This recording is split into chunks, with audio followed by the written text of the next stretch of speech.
I'm gonna be honest with you all, this genuinely might be my favorite build out the entirety of this franchise. I'm not even talking about just Destiny 2, even Destiny 1 as well. This is a build I made a while back when Final Shape came out, but this is 100% the perfected version of it with some of the new artifact perks that came out, alongside some additional weaponry I got. The whole goal of this build is to basically never use a weapon other than your sword. You're going to ascend up in the air, slam to the ground, and just have everything blow up with electricity, blind, jolt, anything you can think of, and have nearly unlimited abilities while doing so. I cannot stress this enough. Even if you don't play Hunter, or even if you're a Hunter main and haven't given this a shot, you want to try this out. It changes the way you play Destiny, and it is so much fun. Also, you don't even have to worry about the survivability on this build because of the amount of resist that you're gonna have. But enough glazing, let's jump into what actually makes this build work. All right, first things first, I think we need to talk about the two main things that make this build work. First off, that is going to be Ascension. So this is, while airborne, consume your class ability energy to summon your arc staff, propelling yourself upward and creating a burst of energy around you that amplifies and jolts targets. So this was pretty self-explanatory. You're going to use your class ability energy to leap up into the air, and you're going to jolt all the enemies below you, and it basically makes your class ability have the ability to kill enemies, which is really cool. But we're going to also pair that with the Ergo Sum sword, particularly one that has the aggressive frame. So what this is going to allow you to do is slam back to the ground after you have ascended into the air. This can then proc the jolt that the Ascension has procced, and if you have a Ergo Sum with Arc Conductor, you will then also activate the Risk Runner perk on yourself to get the damage resistance alongside Chain Lightning everywhere else. That will then go alongside with the jolt that the Ascension proc. As you can see from these clips, the amount of lightning that we are able to chain everywhere is just ridiculous, and it gets even better when you pair that with the exotic armor. And that exotic armor is actually going to be the Gifted Conviction. This is a new exotic, and it has the exotic perk, the Gift of Certainty.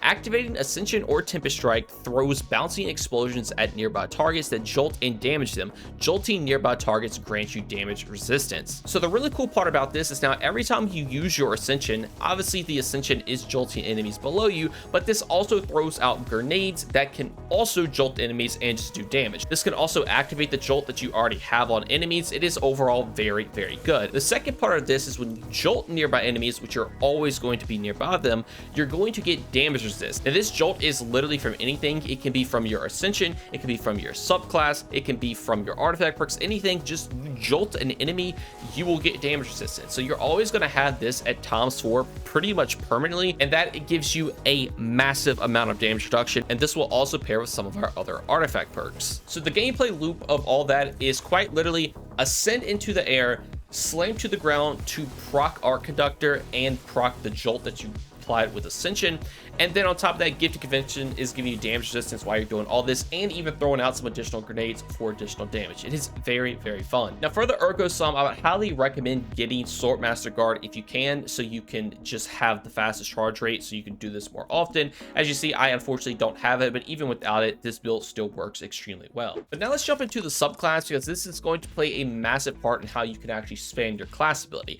That is mainly going to come from flow state. So defeating a jolted target makes you amplified. While you are amplified, your dodge recharges more quickly, you are more resilient while dodging, and your reload speed is greatly increased. So this aspect is actually doing quite a lot. Being amplified is going to play a massive part into this build once we get to our artifact perks, but on top of that, it also gives you additional things like +50 mobility, so this can allow you to just have 50 mobility stat, essentially granting you 100. On top of that, you get the movement speed, but the main thing is you're going to get this quicker dodge cooldown. I can't even exaggerate just how quick this cooldown is. You basically can use your Ascension and you're going to get it back within 5 seconds with everything else paired with the build. You can quite literally spam this at all times, and Ascension also makes you amplified when you actually perform the Ascension. So the Ascension will make you amplified, killing any jolted target will make you amplified, so you're permanently going to be amplified. And again, with all these jolted targets, you're also getting damage resistance, so this pairs very, very nicely with this build. Now for your class ability, I would recommend just using Marksman Dodge because it has a lower cooldown than Gambler's Dodge. you don't actually get the benefit from either of them, so marksman dodge is just a clear way to go. And then for the fragments to further play into this, we're going to be taking spark of resistance, so we get damage resistance when we're surrounded by combatants. This is quite literally going to be all the time. This will stack with things like gifted conviction and even the arc conductor perk, which is very, very nice. Arc conductor obviously only works with the arc damage though. And then spark of ions is the next one, so defeating a jolted target creates an ionic trace. This is great because again, we're going to be jolting enemies all the time. These ionic traces will refill all of your abilities, namely you want your class ability refilled, so it's just another way of getting this back quicker. And then we're going to be running spark of focus, so after sprinting for a short time, your class ability regeneration is increased. This does actually work with Ascension, so you can use your class ability, you're going to get the cooldown from flow state, then you're going to be amplified, so you're going to sprint fast while you're sprinting to get to a target with Ergo Sum. This just means you're going to get that class ability back even quicker. Then finally, we have spark of beacon, so while you're amplified, your arc, special, or heavy weapons, final blows create a blinding explosion. This is extremely nice because again, obviously we're always going to be amplified, and this will technically count with Ergo Sum since this is a special weapon, so you can get sword kills, that will proc it.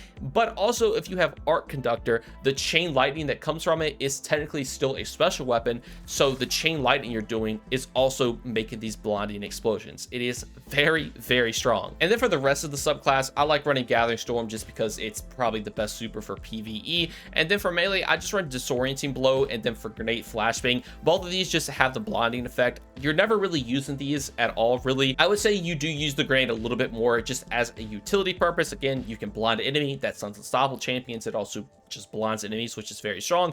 And your melee can also do the same thing, and it also makes you amplify. You don't really need another way to get amplified, but you have it if you ever, run out of amplify. You can use this and you're good to go. Now there are artifact perks that are going to help out with this build a lot. First one being shock and awe. So when you have an arc or prismatic subclass equipped, arc final blows while you are amplified summon a burst of lightning that damages and jolts targets. Obviously we've already went over how we're always going to be amplified. This is another reason we want to be, because now every single arc kill we're getting, literally everything, your super, your arc conductor from your sword, your ascension, anything you could think of can proc shock and awe. So this is just adding another explosion of damage that also jolts enemies. And you have to remember with spark of beacons, you're also blinding enemies when you kill enemies with the Ergo Sum. So there's going to be a ton of chain lightning, there's going to be a ton of explosions, and there's going to be a ton of jolt, there's going to be a ton of blind, anything you can think of, it has it all. Now for the next artifact perk, it's also going to play heavily into amplify, and that's going to be galvanic armor. So while you have an arc or prismatic subclass equipped, incoming damage from combatants is reduced while amplified. This galvanic armor will stack with things like gifted conviction and even your arc conductor, so you're basically taking no damage at all once you have everything going. And again, it's extremely easy to have everything going. Now next artifact perk is going to be Shield Crush. I did have Argent Blade active, but we'll talk about why you don't actually want that active here in a second. But with Shield Crush, while you're amplified, you're basically going to get increased grenade cooldown rate, and your grenade's going to do additional damage. This is nice just to have your flashbang just come back a little quicker if you need it for any utility. But the other main perk is going to be Blade Stamina. So rapidly defeating combatants with sword refund some ammo. This is great because every single Ergo Sum kill you get with Arc Conductor or just the sword itself, you're basically gonna just keep refunding ammo. You have infinite ammo for your Ergo Sum, you have infinite class abilities, and there is essentially never a single bit of downtime with the gameplay loop of this build. It's so much fun. And then I guess this is a little cherry on top. Overload Sword is obviously good for stunning Overload champions or just reduce damage of an enemy. And then Elemental Siphon, so we can make some additional Ionic Traces that can just kind of help out with getting our class ability back a little bit faster. But now the reason you don't want to run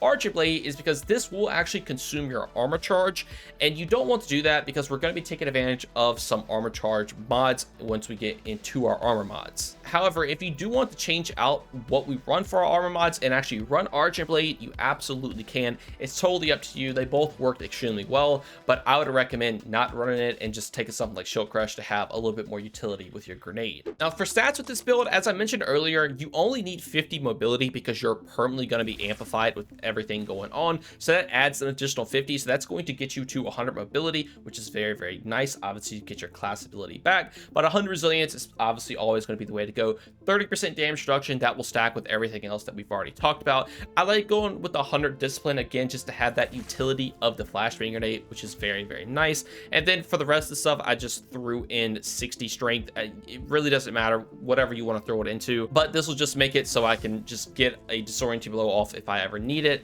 If you want to go with recovery, you can. It's completely up to you. But now jumping to the armor mods, this is what I'm running if you would like to copy it down. But as a further look, I like to run a harmonic siphon, so rapid arc weapon final blows will make orbs. This does work with Ergo some arc conductors, so we're constantly making orbs again, which can give you armor charge and proc some of our other mods. And then for the other stuff, there's really nothing else that works here. Unfortunately, Dynamo does not work with Ascension. If it did, this would be a no-brainer to take. If they ever change it, definitely take Dynamo. So I opted in just to take special ammo finder and heavy ammo finder. It's just nice because you are going to be using your sword a lot, so you can just get some more special.